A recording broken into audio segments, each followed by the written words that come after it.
So it's been a while since I've actually watched Demon Slayer. I kind of fell off the boat for a while, and then I started taking katana training classes, and my instructor, who was just freaking awesome, said that I should start watching it again and watch the training season arc. And I gotta say, I was not disappointed, especially from a fitness perspective. I mean, what the heck? They all went from like kind of like skinny kind of ripped. Inosuke is the only one I can think of who was like really ripped, to now everyone's freaking jacked. Like, this transformation is crazy.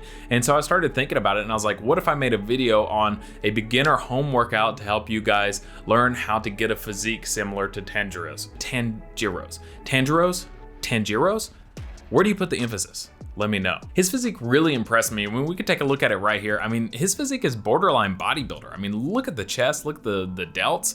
I mean, the abs, everything. So the first thing I want to talk about when creating a fitness program to help you kind of get a physique that's more similar to his is like, what are the qualities of his physique that really stand out? What are the emphasis that we want to place in our training program? Because we could go out and swing our katana, we could go out and push boulders and stuff like that, but that's not necessarily going to get you to look like him. It might get you to help perform more like him.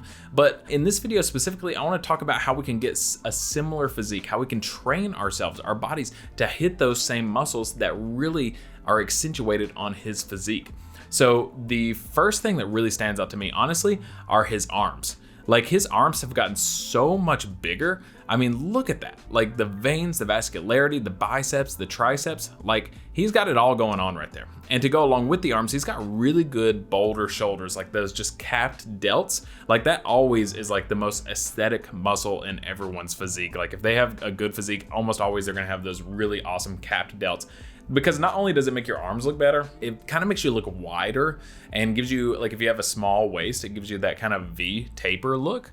So Tanjiro definitely has a really good shoulder development, really good arms. He also has a really good abs and a really good chest. Now, I've seen some shots of like his back, and honestly, it's like, it feels like he's a little bit disproportionate. Like, he has a really good upper push kind of physique, like everything on the front half of his body. Some of the shots of his back I'm like not as impressed with, but of course, as a personal trainer, I want you to be really like well balanced. So we're gonna hit some back, definitely. So, but these are the muscles, the arms, the shoulders, the abs, and the chest. Those are the ones that we really need to focus on if we really want to have a physique that's more similar to his. So with all that in mind, a little disclaimer is that, remember, your physique that you get based on these training programs, or anyone's training program that you're gonna do, is kind of based a lot on your genetics. So if you don't have this kind of frame, this kind of like muscular genetics, you're not gonna look exactly like him, but I think we all kind of know that. But what I'm gonna be giving you is a beginner home workout program to help you kind of hit those muscles, to help your physique kind of mold into a more similar style of physique to his than maybe what it already might be. So given that, let's go ahead and jump into it. And the first thing I need to tell you is that we're gonna be working out 4 days per week. So you've got to commit to at least 4 days per week. Now, if you want to, you can add an extra day, or if you need to, you can pull back on a day. But the way we're gonna divide these is day 1 is gonna be upper push. Then day 2 is gonna be upper pull. Day 3, we're gonna hit the lower body, even though I didn't really mention that too much. I'm a trainer, you gotta be balanced. I wanna make sure you're balanced. And also, he has really strong legs, and there was a quote in this past season where they were talking about the core and the legs being some of the most important aspects to your physique. So just to be well-rounded, we're definitely gonna hit the legs. And then we're gonna also hit full body on day 4 to make sure we're hitting everything twice, because it's so important that we hit everything twice to help you gain that muscle. Now, for this, you don't really need any equipment at all, but if you have dumbbells, that's gonna be really helpful. And if you have a bench press, that's gonna be really helpful as well. Now, you don't need those, but if you have them, that's great. If you don't have them though, what I would recommend is anytime I say use dumbbells, just think about using a backpack instead. So like if you're doing dumbbell curls or something like that, just get a weighted backpack, like get a backpack, put some weight in it. It could be books, it could be anything you want to weight it with, and just make it whatever weight you need for the training program. So, and then you could just curl the backpack like that. But obviously dumbbells are going to be a bit better and a little bit more mobile for certain exercises. So given that, each day is going to have 5 exercises, so 20 exercises total. Let's go ahead and jump into day number 1. So day number 1, we're starting with upper body push. So with this, we're starting with deficit push-ups. So what that means is we're gonna get a really good stretch in the chest as we're doing push-ups. So your hands are gonna be up on some dumbbells or yoga blocks or something like that. You're gonna go all the way down, stretch out the chest, and then all the way back up. So make sure with all these exercises that we're doing that you're getting a really good stretch. The next exercise is gonna be dumbbell overhead press. So with this exercise, we're gonna be hitting the shoulders and the triceps a lot. After this, we're gonna go into a tricep specific exercise, which are dips. Now, if you have a dip bar, congratulations, you've probably made it. But if you don't, you can use a chair or a bench, and just make sure with these, you're going all the way down. I like to go down past where your elbow's at a 90-degree angle, like as far down as you physically can without any discomfort or anything, and then all the way up to full extension. So this is gonna be a really good exercise for hitting those triceps. Next up, we're gonna go pillow crunches. And these are gonna be really good for just extending the abs. Put the pillow under your kind of thoracic spine, kind of higher up on your back. Now, if you have like a Bosu ball or a stability ball, that would work even better. Just something that you can put under your back to help you arch a little bit more and expand the abs. That's gonna work really, really well. Next up, we have leg climbs. This, I used to call them hell raisers, like in high school when I would like teach classes there and stuff. And this just like absolutely destroyed my abs. I hate these, but in a good way. Like this is definitely something Tanjiro would do in his exercise routine. Like to get his abs, like doing something like this would be absolutely necessary, because it's like, oh my God, they're absolutely difficult. And yeah, I could definitely see them being kind of functional for in some ways it as well. But either way, this is gonna hit your abs really well. And I definitely recommend putting these into your routine.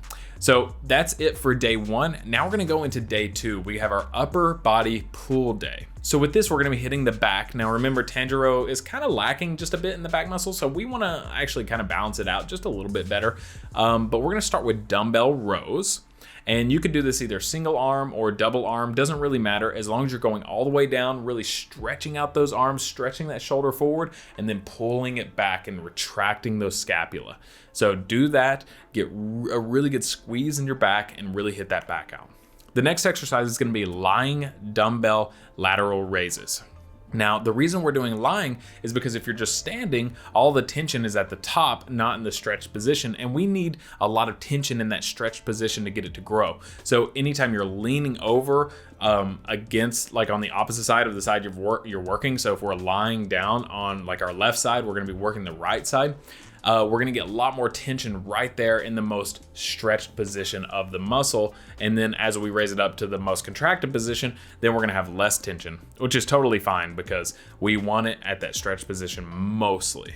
So that's gonna be the second exercise. The third exercise is gonna be lying dumbbell reverse flies. I've never really seen anyone do this, but I started trying it this past couple of weeks and it works really, really well. And this is the same concept. We're hitting the rear delt in the most stretched position. So you're literally lying there and the dumbbell's crossed over your body and you're just raising it up. And now you're gonna lose tension at the top, which is fine. We don't need it that much. We need it more in the stretched position. So we're starting it right there. And then you can kind of end it somewhere, you know, as your arm gets perpendicular to the floor. Now from there, we're gonna go into seated dumbbell curls. If you can, put it at a slight incline. And you could even do lying dumbbell curls as well. That's maybe even better for the stretched position. Actually, definitely better for the stretched position.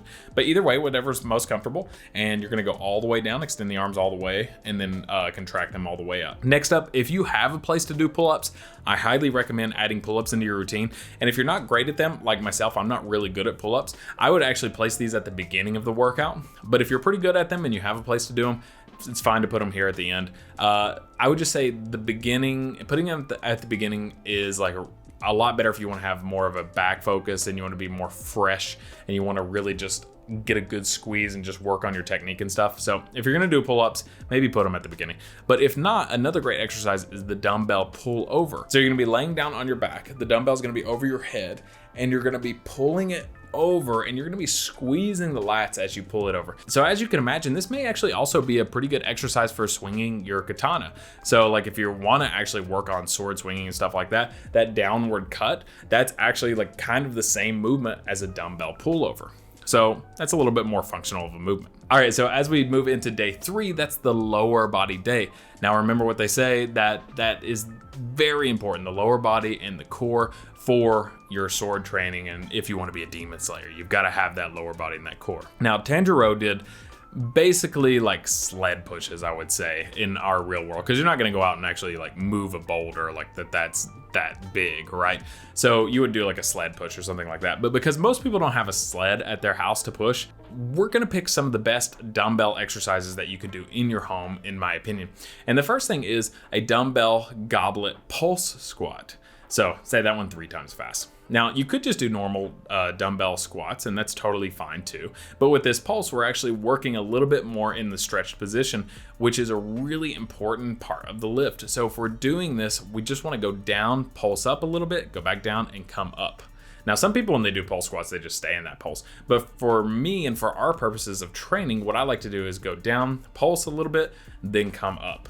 Go down, pulse a little bit, and then come up. And each time you do that, that's a rep. After that, we're going to go into dumbbell RDLs. This is a straightforward lift. It's really good for the hamstrings, the glutes, the lower back. This is going to just make sure your posterior chain is just really strong and well balanced with your core. Next, we're going to go into dumbbell Bulgarian split squats.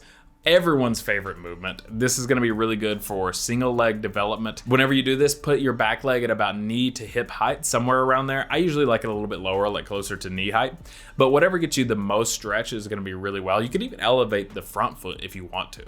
Next up, you have dumbbell hip thrust. This is going to be also really good for your posterior chain. You can put the dumbbell or the backpack, whatever you're using, on your hips, and then you bring your hips all the way down close to the ground, raise them all the way up for a really good contraction. And then finally, we'll end day 3 with weighted planks. Weighted planks suck. They're really hard to do, and this is something that you will probably need either a partner or a backpack for. It's probably easiest to just put a backpack on. Put it on while you're standing, have it weighted down with 10 pounds or so, and then get into that weighted plank position. Now, before we get into day 4, if you're wondering what the kind of the sets and reps look like, don't worry, I'll go over that right after this day. So moving on to day 4, we're actually going to hit the full body. So we're going to start with the deficit push-ups. All of these things we've already seen. So after deficit push-ups, we're going to hit that again to really work on the chest. Then we're going to hit the dumbbell rows to hit the back. So you can see how it's a bit of a balance. We go push, pull, push, pull. Next up, we're going to go dips to really hit the triceps, then incline dumbbell curls, then incline dumbbell lateral raises. Really good for the shoulders and the arms. So if you hit all these exercises, you're going to be well on your way to having a physique similar to Tanjiro's. Now, if we're talking about sets and reps, the base of what you want is somewhere between about 5 to 30 reps. Somewhere around there. So what I would do is, depending on the dumbbell that you have, the weight that you have, or whatever at your house, pick the reps that feel the best. So like, let's say you only have 20s and you're doing seated dumbbell curls. And let's say you can only bust out like 20 reps max. That's totally fine. That's actually pretty good, actually. But let's say if that's your max, what you would want to do is have some sort of progression throughout the mesocycle, like the 4 to 6 weeks of training. Maybe instead of starting at maxing out, we start at like 17 reps. So we start with like 3 left in the tank. The next week we'll go to 18 reps. The next week, 19 reps. The next week, 20 reps. We'll totally max it out that last week. So what you need to do is, like I said, pick between 5 to 30 reps, somewhere in there. Usually for the bigger exercises, the more compound exercises like RDLs, I stay on the lower end. And for the isolated exercises like dumbbell curls and stuff like that, I stay on the higher end of that rep range. And then what we're gonna do is start low in our sets, like 2 sets on the first week of everything. The next week, 3 sets. The next week, 4 sets. Something like that. We need to have some sort of progression. Now, if you don't have the time to progress in sets, that's totally fine. Maybe stick with 2 sets or 3 sets, but progress in reps, like I said in the bicep curl example. So given that, that's the full training plan, but you also need to have your nutrition on point. So with the nutrition, make sure that you're having enough protein, about 1 gram per pound of body weight. So if you weigh 200 pounds, have about 200 grams of protein. Now, is that necessary? Not really, but it's gonna be something that's gonna make sure that you're gonna have enough protein. I've seen some research that shows that if you're having like at least 0.7 times your body weight in grams of protein, you're gonna hit just as much gains as you would otherwise. So that would be like 140 grams of protein. So as long as you're having a really good amount of protein and you're having the right calories based on your needs. So like if you need to gain muscle, have hypercaloric calories, like have a lot more calories than what you're having. And if you need to lose body fat, then have less calories than you're having and kind of just dial in that conditioning to get this type of physique. So that's the training program. I hope you enjoyed this and got something out of this. If you give it a shot, let me know in the comments down below and keep us updated on how your physique's coming along and how this training program is going for you. Also, let me know if you have any questions about it in the comments down below. And if Tanjiro's physique is not really your cup of tea and you'd rather have one like a Nosuke, then check out this training video right here. Thanks so much for watching, and I'll catch you in the next video.